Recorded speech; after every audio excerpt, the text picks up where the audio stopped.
Hello and welcome to this week's Wildlife Matters podcast. I'm your host, Nigel Palmer. Now, before we begin, I want to say hi to everyone new to the podcast. We've had a big jump in new subscribers and we appreciate you being here and hope you enjoy learning more about wildlife and the natural world. Today, why don't you join me for a walk through a wild meadow as we look at some of the plants that thrive in a meadow environment, some of the traditional uses in herbal medicine and the folklore surrounding them. Then we spend a night with Pine Martens in southern Scotland. So excited. Pine Marten populations are beginning to recover and their range is increasing after years of persecution and habitat loss. And there may be an association with this week's Mindful Moments, but all of that will be after we look at this week's Wildlife Matters Nature News, where we are looking at a report on wildlife crime that was issued earlier this week by IFAW.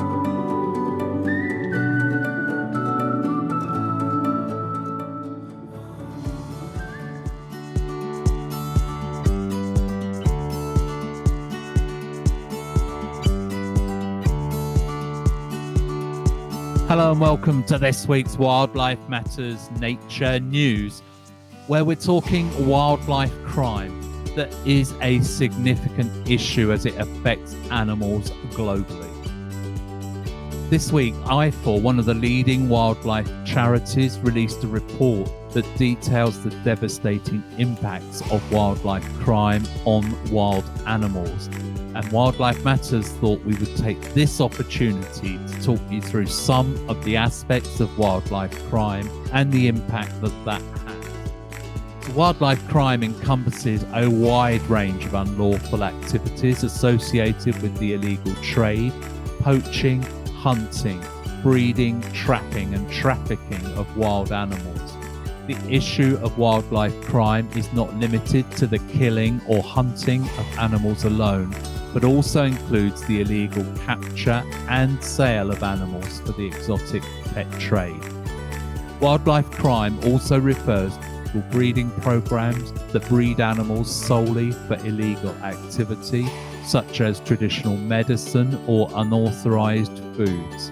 The practice of wildlife crime poses a grave threat to the survival of many species and has a significant ecological, economic, and social consequences. The illegal wildlife trade refers to the illegal buying, selling, and trading of animals and their body parts, such as skin, horn, or bone. Animals and their parts are illegally bought and sold for a variety of reasons, such as the exotic pet trade, traditional medicine, or food in the form of bushmeat. Animals that are part of the illegal wildlife trade have often been violently removed from their natural habitat and families or killed despite their conservation status.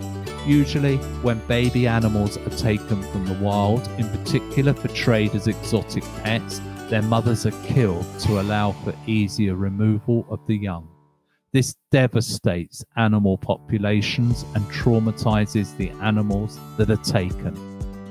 The illegal wildlife trade is not the same as wildlife trafficking, but is instead considered a component of wildlife trafficking. Ivory. Ivory is one of the most commonly traded of animal parts. It is primarily obtained from elephant tusks and used for medicinal purposes and ornaments such as sculptures, piano keys, and chess sets. Not only elephants, but also other animals such as walruses, hippos, narwhals, killer whales, sperm whales, warthogs, and even the extinct woolly mammoth are targeted for their ivory. And despite the mammoth being extinct, their ivory, called ice ivory, is still available on the black market today. In 2018, the UK Government Ivory Act was passed, making it illegal to trade ivory items in the UK with a few exemptions. Those who breach the Act may face a fine of up to £250,000 or imprisonment for up to 5 years.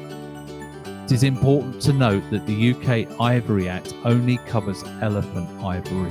It does not include ivory from other animals such as hippos, narwhals and walruses. However, the British government is considering adding other at-risk species to the Act.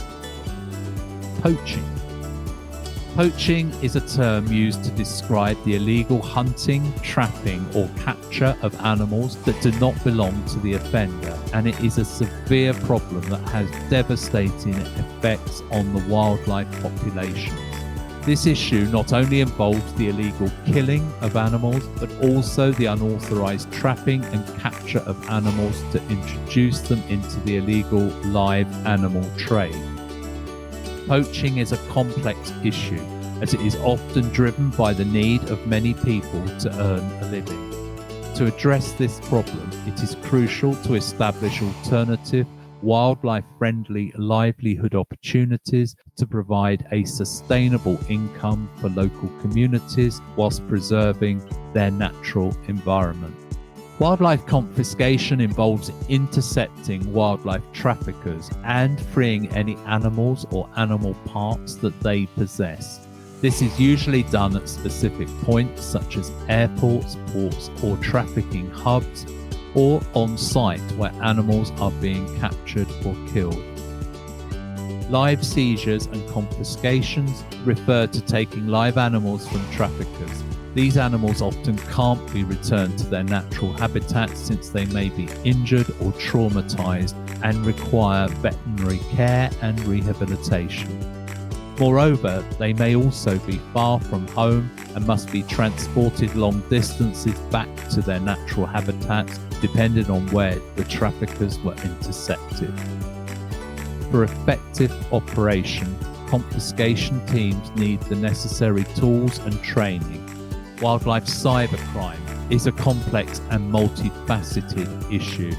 It encompasses a wide range of illicit activities such as the trafficking of animals and animal parts through online marketplaces, the coordination of illegal hunting or poaching expeditions using digital communication channels, and the transfer of funds to finance these criminal operations. The widespread use of the internet and social media platforms has made it easier for criminals to access a global market of buyers and sellers, communicate quickly and efficiently with their cohorts, and manage complex logistics networks with high sophistication. This has created a massive challenge for law enforcement agencies and conservation organizations seeking to combat this illegal trade and protect vulnerable species from harm. Wildlife products. The term wildlife product refers to any product derived from animals. Of course, legal animal products such as sheep's wool are available for purchase. However, many animal products are illegal and are acquired in inhumane ways. If animals aren't killed, like elephants are, to acquire their tusks for ivory, they are often traumatized, maimed, and unable to continue living in the wild, significantly reducing the quality of life. Bushmeat is an example of a wildlife product. Poachers often target monkeys and apes, killing large numbers of animals to sell their meat. This is illegal and incredibly damaging for these animal populations. Other everyday wildlife products illegally procured and sold include rhino horn, the pelts and skins of animals, and pangolin scales. Wildlife trafficking refers to all crimes involving the illegal trade, smuggling, poaching, capture, or collection of animals protected by law. Demand for both live animals and animal parts for use as pets, medicine, entertainment, food, or any other form of illegal exploitation drives wildlife trafficking. After drugs and weapons, trafficking wildlife is the third most common form of organised crime in the world. The amount of money and resources involved makes it incredibly difficult to tackle wildlife trafficking and protect animal species. Exotic pets.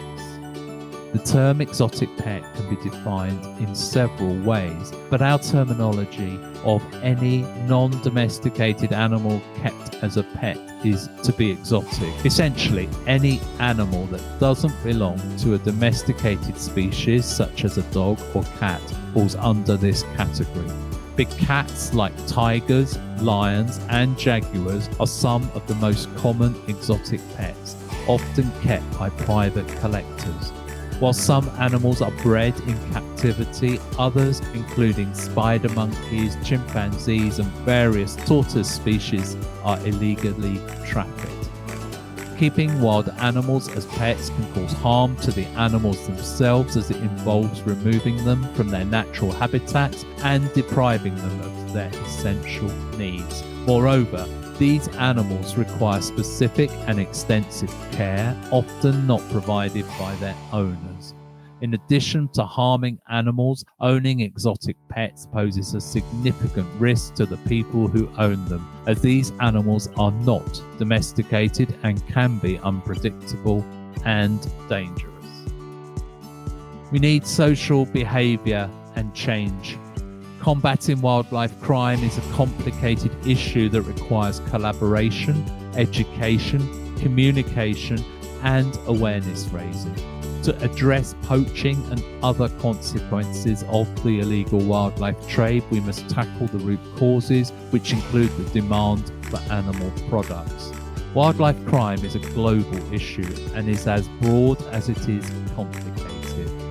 Wildlife Matters is clear that taking any animal from the wild to be domesticated or to be killed for its body parts is wrong. We don't need to keep wild animals as exotic pets or have their body parts as ornaments, trinkets, or clothing. Wildlife Matters continues to campaign for the greater protection of wild animals and plants, and for severe punishment for crimes against nature and all wild animals and plants that are not ours to take, sell, and exploit in any way. And that has been this week's Wildlife Matters Nature News.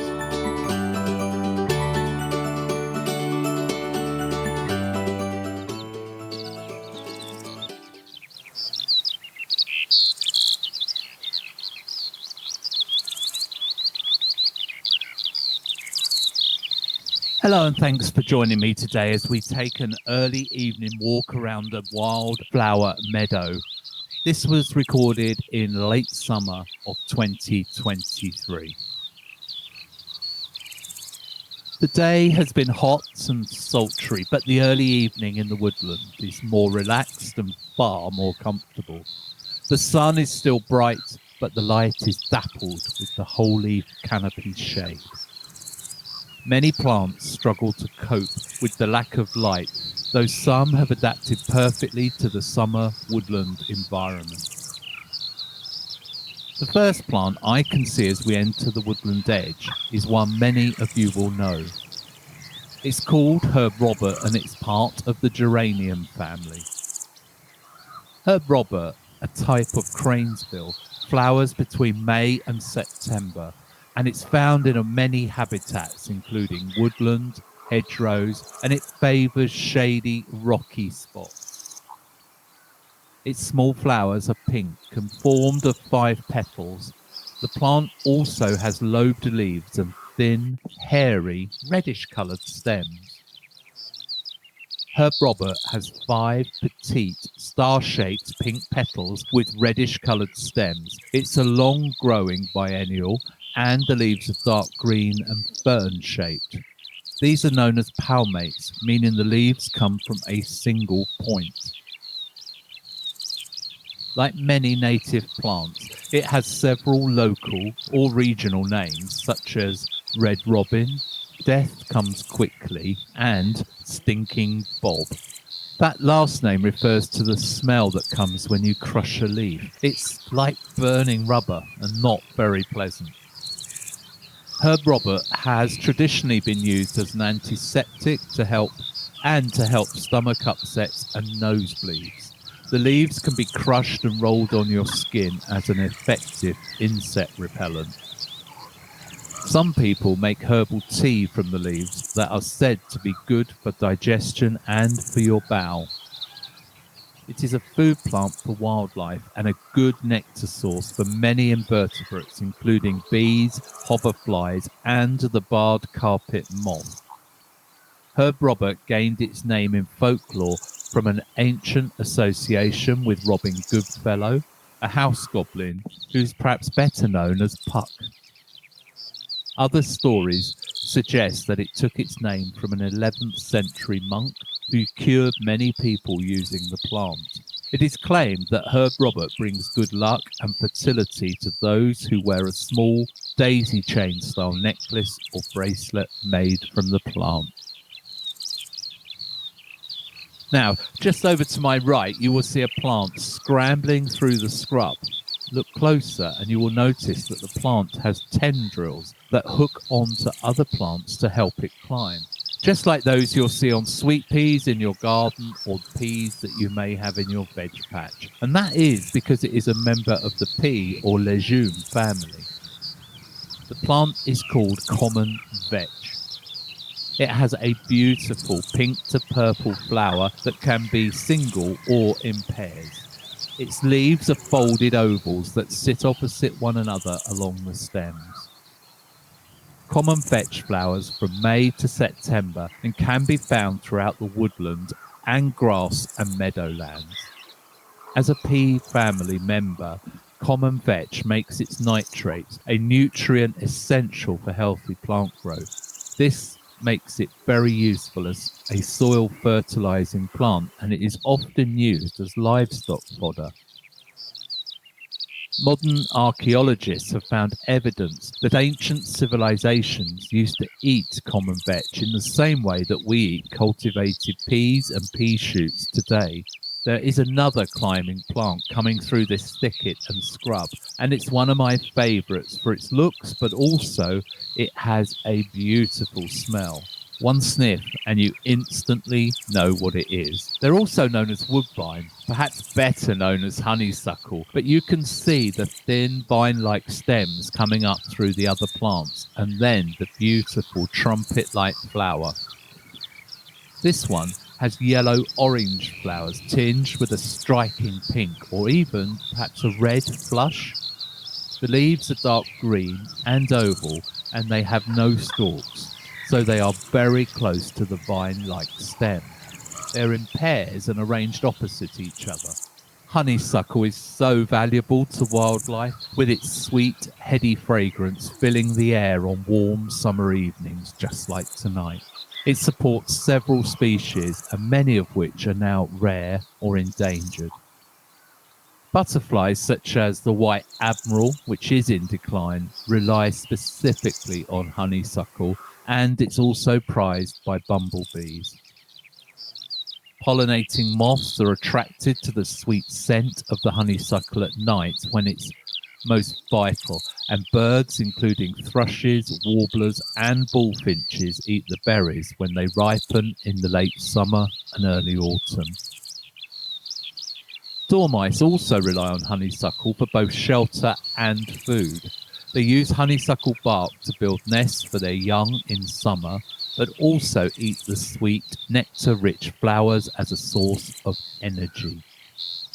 Honeysuckle has many uses in traditional medicine, including for urinary disorders, headaches, diabetes, rheumatoid arthritis, and some people use it to promote sweating, as a laxative, to counteract poisoning, and for birth control. Not suggesting you actually try any of these. These are just old methods that the plant was said to be used for. Honeysuckle is sometimes applied to the skin for inflammation and itching and to kill germs. The berries in autumn are poisonous. In Scotland, honeysuckle was made into walking sticks, popular with Scottish music hall performers. The honeysuckle would entwine around the thin branch, causing the branches to become twisted. In folklore, it was believed that if honeysuckle grew around a home's entrance, that it would bring good luck and stop any evil spirits from entering your house. It was also considered a potent symbol of fidelity, and our Victorian ancestors often banned young women from bringing honeysuckle into the house because they believed that the strong smell would make them have sensual dreams. If we take the path to the right and head towards the stream that feeds the old pond, we will see a change in the type of plants. That frothy coloured flower over there that is densely running along the stream bank is called meadow sweet. Strangely, it is also known as bittersweet. The flowers are sometimes a creamy white and form large clusters known as cymes. Each flower head is up to 10 mil in diameter, and its long stamen gives the plants an almost fuzzy appearance. Sweet by name, sweet by nature. Meadow sweet might not be to everyone's taste, but you're unlikely to mistake the sickly sweet and frothy flower in damp woodland and bubbling out of wet ditches. Meadow sweet flowers from June through to September. Its leaves are compound, dark green on top and greyish below. They are deeply veined and doubly serrated or toothed along both edges. The leaves are arranged on alternate sides of the stem. Now, there are a lot of similar white-flowered plants to be found in the woodland in the summer that are distinct, such as the related dropwort that has straight fruits, whereas meadowsweet has twisted spiral-like fruits. Meadowsweet has been used in traditional medicine as a painkiller, as the plant contains compounds similar to aspirin. It was steeped in water to make a pain-relieving tea, particularly for headaches, but also used commonly for general aches and pains. Meadowsweet is edible and can be used for flavouring drinks in a similar way to elderflower. It was also valued for its lasting fragrance. The dried flowers would be scattered on floors in the home to make it smell nice. Back in Anglo-Saxon times, meadowsweet was used to flavour mead. Meadowsweet is valuable to wildlife, particularly moths such as the emperor moth, the grey pug, the Hebrew character, line speck pug, mottled beauty, and the satellite moth. Over here are a few strands of another one of my favourite wildflowers, the red campion. It's a medium to tall perennial plant with a downy stem.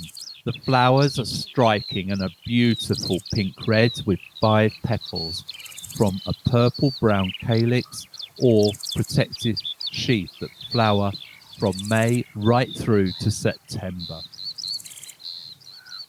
Its leaves are hairy and grow in opposite pairs. Red campion is dioecious, meaning the male and female flowers develop on separate plants. Red campion is also one of the indicators of an ancient woodland. Like many native plants, it has several local or regional names, including adder flower, Robin Hood, and cuckoo flower. As you may have guessed from one of its local names, red campion was used in traditional medicine to treat venomous snake bites. Red campions are essential for pollinating insects, including bees, butterflies, and hoverflies that will be seen regularly on the pink flowers. With such a stunning flower, red campion is featured in several poems, including Summer Woods by Mary Howitt. Red campion's genus name of silene is derived from the Greek word salon, which means saliva, which refers to the gummy substance the plant secretes on its stems. Folklore tells us that red campion flowers will guard the bees' honey stores and protect the fairies from being discovered by humans. Now, let's take a look over here at what, from a distance, looks like some sheep's wool hanging off the scrubby hedgerow. It's not, of course. It's a plant called old man's beard. Now, old man's beard, also known as traveller's joy, is another plant that scrambles through the scrub and shrub layers and can often reach heights of 10 meters or more. It may surprise you that it is in the clematis family, similar to the well-known garden climbing flowers. If you have a garden clematis, you will understand the speed and vigor that plants in this family can grow and how thick and woody their stems can become. Clematis are the only ranunculus or buttercup family members developing woody stems. The flower structure is unusual. All clematis plants, including your garden plants, don't have petals. The petal-like arrangements are in fact sepals. Most clematis have 4 sepals, but old man's beard has lots, maybe hundreds, which are soft and white. They have a slightly sweet almond scent. Old man's beard only flowers during August and September and then puts its energy into seeds known as akshens. An akshen is a one-seeded fruit that retains part of the flower.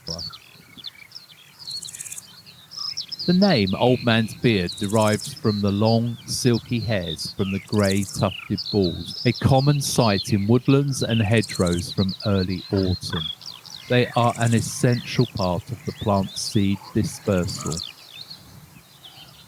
Old Man's Beard is a regular sight in the south of England, but less so the further north you may travel. Folklore suggests that Old Man's Beard is the devil's work because of its ability to outcompete other plants by swamping them, leading to one of its many different names, which is Devil's Cut. Old Man's Beard does have several practical uses. Near the coast, it was used as a wound cord to make the bottoms of crab pots. Locally, it was employed to bind sheaves of corn and is said to stop rats from gnawing through the sheaves. I'm told it was used as a cigarette substitute as well. Now, let's take a closer look at the plant that we have all walked past many times today, and so far we've yet to take any notice of it. But that is our mistake, because the bramble, or blackberry, is a great plant, and let me tell you why. Bramble is a widespread native species found in many different habitats, from woodlands to hedgerows, heaths to dunes, and our own gardens. That tells us that this is an adaptable, early colonizing species that can tolerate many growing conditions. It is a very successful plant, but not found in native pine woodlands. The bramble forms an underground perennial rootstock that throws up new shoots in the spring. In the first year, growth is vigorous and vegetative, and anyone who has a garden or has taken on a new allotment will know that if the tip of the shoot meets the soil, it may develop roots and form a new plant. In the second year, the lateral shoots grow, which bear the flowers. The leaves on these lateral shoots are somewhat smaller. The flowers form in late spring or early summer and are white or pale pink, and the blackberry develops from these flowers. I didn't say fruit because the blackberry is not a berry. Each tiny juicy part of the blackberry is in fact individual and is known as a druplet. Each druplet has a fleshy outer part surrounding a stone or seed. Some brambles produce fruit and seed without fertilization, although the transfer of pollen to the stigmas of the flowers may be required to stimulate fruit and seed formation. This form of reproduction is neither sexual nor asexual. It is known as apomixis. Brambles and dandelions both make use of this method. Blackberries have formed part of the human diet in Western Europe for thousands of years. A woman buried in bogs in Denmark dating to around 500 BC was discovered to have blackberries in her stomach. Blackberries are a wild superfood and are well worth collecting and eating. Blackberries are rich in calcium, great for your teeth and bones, and can regulate blood clots and muscle contractions. They are also packed with vitamin C and vitamin K, fiber, and vitamins and minerals. In short, they are good for you, tasty and healthy too. It's no surprise then that they are great for wildlife as well. Dormice eat the flowers and fruit and use the prickly stems for refuge and to keep predators away. The leaves are an excellent food source for deer. In spring, the flowers feed many pollinators and other insects, whilst in autumn, the berries provide a vital harvest for many birds, but also mammals such as badgers, foxes, hedgehogs, and most rodents. Over here is another scrambling, climbing plant I would like to tell you a little more about. This one is known as a dog rose. This is still the most beautiful of the roses with its pale pink flowers. Dog rose flowers are large and white, or pale pink flowers with white centers. And if you get closer, just give a sniff, yeah, you will get a hint of that fabulous rose scent. Of course, like most roses, the stem has firmly hooked or curved prickles that help the plant grip as it scrambles through other plants or up trees. With support, a dog rose will climb up to around 10 meters.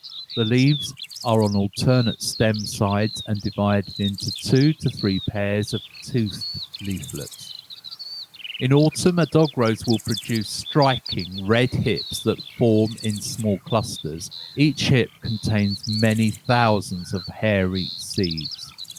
The wild rose has a long history of medicinal use. The rose hips are rich in vitamin C and are commonly used to make herbal teas, syrups, and supplements. Rosehip extract boosts the immune system, improve digestion, and provide anti-inflammatory benefits. They're also used in skincare products for their antioxidant properties and the ability to promote skin health. Rosehips also have culinary use. They are made into jams, jellies, sauces, and beverages. Rosehip tea is known for its tart and fruity flavor. It is a rich source of antioxidants and can be enjoyed for its taste and the potential health benefits. The petals of a wild rose can be used to create natural dyes, including shades of pink, red, and purple. The dyes are used to color fabric, yarn, and other raw materials. The thorny branches of the wild rose can be utilized in traditional crafts such as basket weaving. The wild rose provides valuable habitat and food for wildlife, its hips being a food source for birds such as blackbirds, redwings, and waxwings. The dense thickets of the shrub offer shelter and nesting sites for birds and small mammals. Once again, the local or regional names are a clue to the folklore of how the plant got its name. It was said that rose hips were a cure if a rabid dog had bitten you, whilst another tale suggests that it comes from the word dag, that refers to the sharp spines on the stem. Dag, as in dagger. Now, here's a welcome insight for anyone who enjoys a beer after a nice walk in the woods. It's not the pub yet. No, over here, what you can see are wild hops. Hops are native to the UK and can be found everywhere except the very northern parts of Scotland. Hops have green-yellow flowers from July right through to September. The male flowers grow in loose branching group, whereas the female flowers are catkins, shaped like cones. The male and female flowers develop on different plants. The leaves are rough to touch and have toothed margins, and the female flowers develop into cone-shaped fruit, green before turning brown once they have ripened. Hops have a distinctive scent. It's a rather heady mix of yeast, apples, and a hint of garlic. Hop flowers have a rich nectar that is important to many insects, but their main benefit to wildlife is that the dense vines create small microclimates that are safe and a valuable refuge for insects and nesting or roosting birds. Of course, hops are well known for being a bittering agent and a natural preservative for beer, but they are also have some excellent medicinal benefits. Hops are said to be an aid for those who cannot sleep. It is a relaxing, soothing herb, and it is particularly effective when combined with valerian. Hop tea can be taken before bed, but you can also make herb sachets or a hop pillow using hop flowers. Hops can also help relieve stress or anxiety and have been known to help menstruating and menopausal women by reducing hot flushes and soothing to calm the body. However, because of its phytoestrogens, hops should not be taken by pregnant women or young children. Hops have a natural antiviral, antibacterial, antimicrobial, and antibiotic properties that help boost our immune systems and are said to aid digestion if taken before a meal. Hops also have a place in folklore, of course, along with the animals who are supposed to receive the gift of speech late on Christmas Eve. The hop is believed to turn green on the same night. Hops are also known as the wolf of the woods. We are now heading towards our end point for today, but I have spotted a relatively common plant that is fascinating with an intriguing name. Just here, this plant is known as Lords and Ladies. This fascinating plant has 3 distinct phases in its annual cycle. In the early spring, you can find it growing alongside wild garlic or ransoms, and they can look very similar. It's an early flowering plant in woodlands and will have tiny yellow base flowers in April and May, before sending up a shoot with a single pale green sheath surrounding a purple or yellow spadix, a spike of tiny flowers on a fleshy stem. This spadix eventually produces an upright stalk of bright red berries that is conspicuous amongst the leaf litter. Lords and Ladies is widespread throughout most of the UK, apart from the very northern areas of Scotland. It isn't poisonous, as many believe, probably due to the red berries. Still, it does contain oxalate crystals that are very sharp and can penetrate and irritate your skin for a long time. And if consumed, it can cause the throat to shrink and possibly close. Traditionally associated with Beltane, our modern May Day celebrations, the Druids would have sex in the fields to ensure the land's fertility, and unsurprisingly, Lords and Ladies was a popular plant. Maybe that's why the Victorians denounced it as devilish, lewd, and symbolic of rampant sin. Lords and Ladies may have medicinal uses, but you should avoid it. It was used to induce sweating and vomiting and to treat internal parasites. There are also stories of it being used to treat painful throat conditions and rheumatism. The roots of Lords and Ladies was used to make a drink called saloop. It was popular among workers before tea or coffee arrived in Britain or was even affordable to them. The root was used as a thickener when arrowroot powder wasn't available, but beware, the root needs very careful and thorough processing, and once again, you are better looking and not touching or in any way consuming Lords and Ladies. And that brings us to the end of our walk on this wonderful summer evening through the meadows on the edge of the woodland. I hope you've enjoyed it.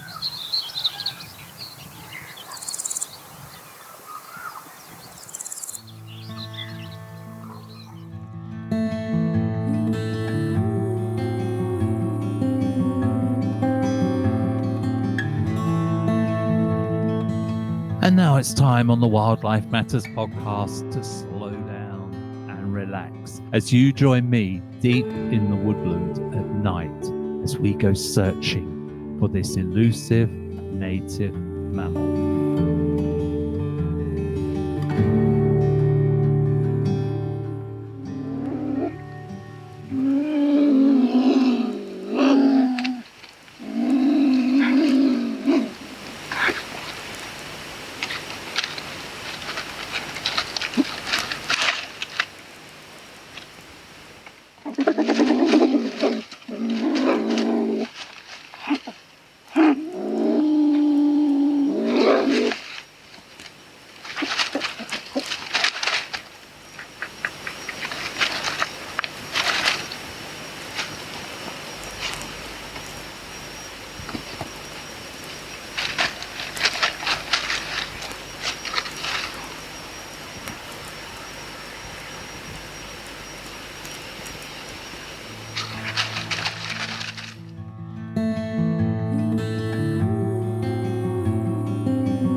Well, I hope you enjoyed that. How many of you knew that you were listening to the sound of a wild pine marten, a native mammal not known for its vocalizations that tend to be around mating time or when something fascinating such as food is discovered, as was the case with this recording. And now it's time for our main feature, a night with the Pine Martens. And who said that this was all just randomly put together? Join me as we are in the Galloway Forest in southern Scotland for a night of discovery and adventure.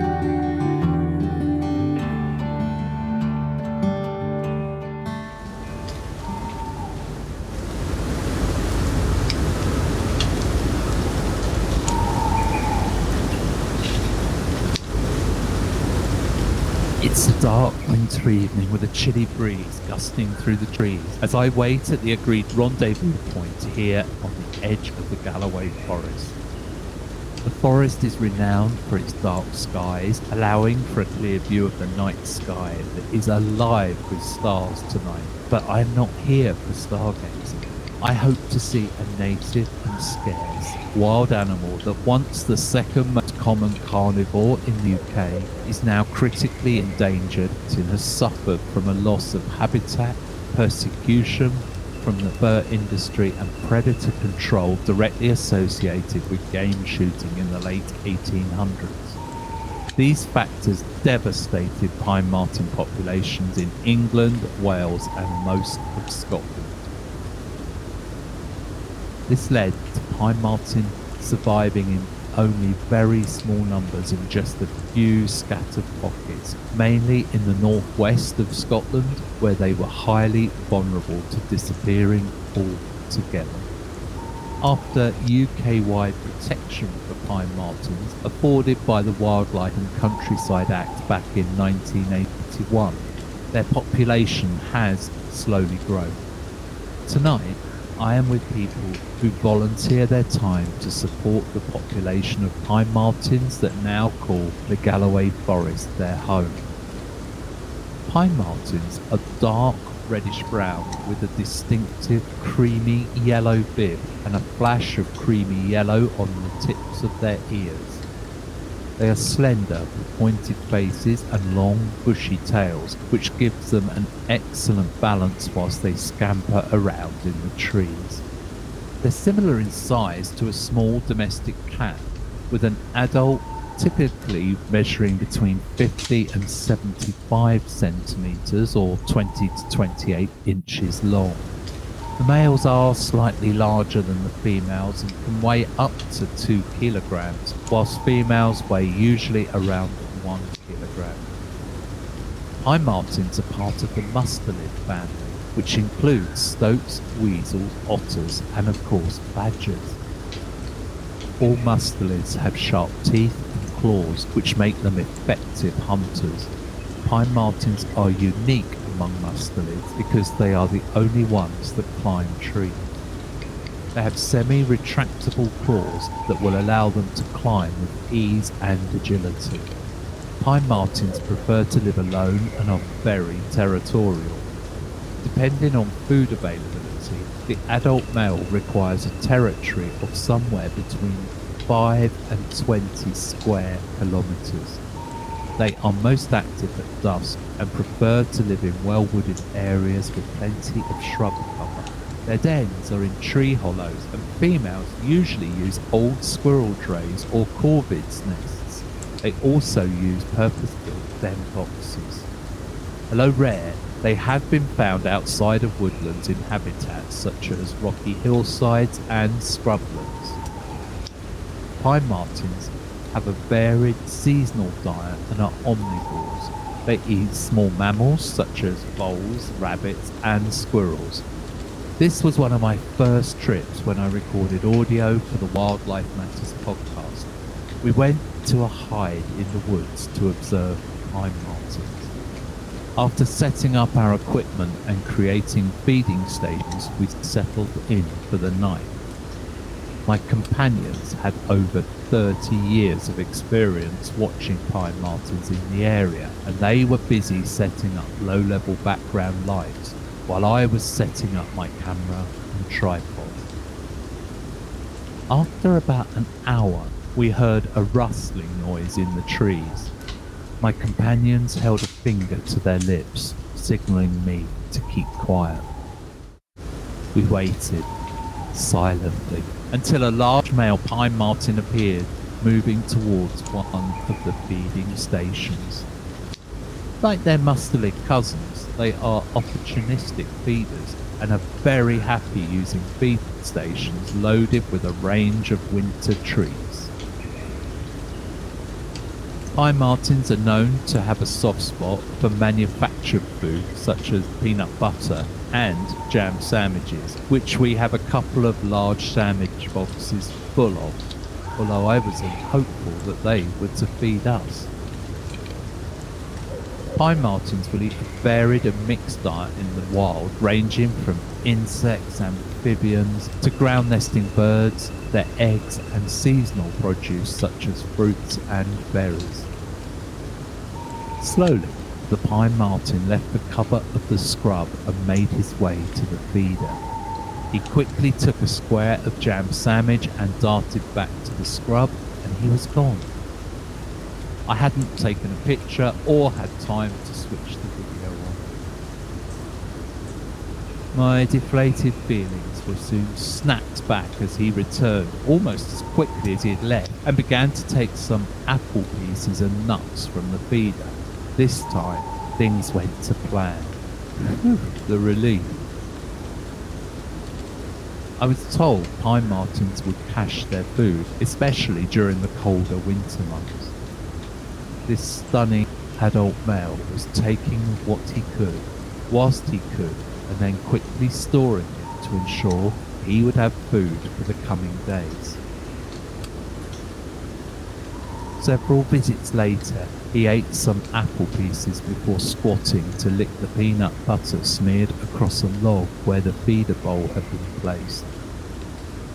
This was an exciting first sighting of a wild pine marten, and watching it feed was an incredible experience. Things went quiet again after he left.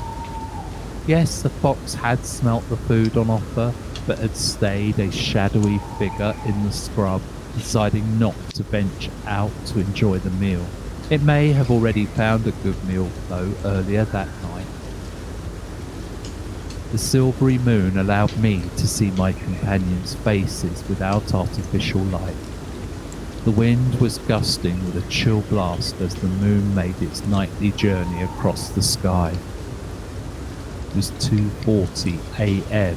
when the rustling in the scrub began again, and then we heard a distinctly cat-like towering noise, very unusual, as pine martens, being solitary, rarely used any form of sound for communication. As I sat, statuesque and in complete silence, the sight I had hoped for happened. A female pine marten came towards one of the feeders, and right behind her were 3. Wait, look, there were 5 kits. The kits were young adults now. They would have been born in March or April with their eyes closed and just a thin coat of lightly coloured fur. The Pine Martens kits rely entirely on their mother for milk and warmth during their first 6 weeks of life. The mother will only leave the nest for very short periods and then just to find food, whilst the male Pine Marten plays no role in raising the kits. As the kits grow, they explore the outside world in July or August, and they can hunt and find food independently by October. Typically, the kits stay with their mother throughout the first winter, although they may sleep in separate dens. Male kits may leave to establish their own territories, but in some cases, the mother keeps them all together. The mother Pine Marten mates in July or August and undergoes a biological process known as delayed implantation, ensuring that the kits are born at the best time of year for survival. This is the only time Pine Martens communicate audibly, with the distinct cat-like calling being the sound they make during mating. The data collected by volunteers observing Pine Martens' behaviour and ecology helps to inform future conservation plans. Pine Martens typically live for 8 to 10 years in the wild, and their population has been slowly recovering after years of persecution by humans. The Pine Marten's primary predators in the wild are foxes and raptors, but their decline was due to human persecution and habitat loss. They were trapped, poisoned and shot by gamekeepers during the development of the shooting estates, and their thick, soft, reddish-brown fur was hunted before that. Finally, habitat loss due to the planting of single-species coniferous plantations has severely affected Pine Marten populations. They evolved in natural pine forests and broad-leaved and ancient woodlands, and the protection provided by the Wildlife and Countryside Act of 1981 has been essential in preventing further habitat loss. The Act requires forestry workers to check for Pine Marten and other species before conducting any work, and bans forestry works between April and June, when the kits are born and dependent upon their mothers. Pine Martens in Scotland have seen their population recover to relatively high densities in the Highlands. Here in the Galloway Forest, Pine Martens have returned over the past 25 to 30 years, thanks to a decrease in gamekeeping and an increase in forested areas. Gamekeepers had persecuted Pine Martens for many years, which had resulted in their low numbers in the Galloway area. Growth in forest areas has allowed Pine Martens to thrive and support reintroduction in other regions of southern Scotland. Pine Martens can be found in Wales, and some reintroductions are underway in England, but they are not present throughout the vast majority of England. Wildlife Matters plans to present a future podcast from the Forest of Dean Pine Marten project. We will provide more information soon. Pine Martens are enigmatic native animals that are a vital part of our ecology and ecosystems of the UK. Due to human persecution, they have been missing for way too long. As someone from the south of England, I had never seen wild Pine Marten. The chance to see them in their home environment was an incredible experience, and one I hope to repeat many times in the future. I will never forget the memory of seeing an adult male caching his food and a female with her independent young adult kits interacting and eating food. Wildlife Matters would like to thank the volunteers from the local Pine Marten group who shared their extensive knowledge and experience of Pine Martens in their local area, and for their great company and camaraderie. They asked not to be credited by name, but they know who they are, and I hope they will be listening, as this experience would not have been possible without them. Thank you. And that's the end of this week's Wildlife Matters main feature.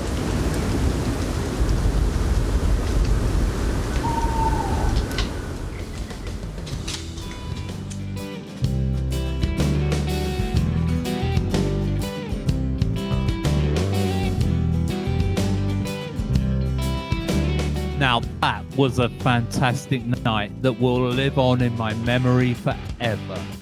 For those who have never been lucky enough to see a Pine Marten, they are naturally elusive.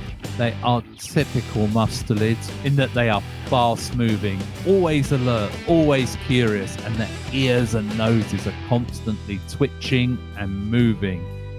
They also adore peanuts. Now, Wildlife Matters will be back in 2 weeks' time when we'll be talking to Maiya from the Notts ARG about why she loves amphibians, toads, and we're talking Toad Patrol. All that coming up with Maiya from the Nottingham Amphibian and Reptile Group.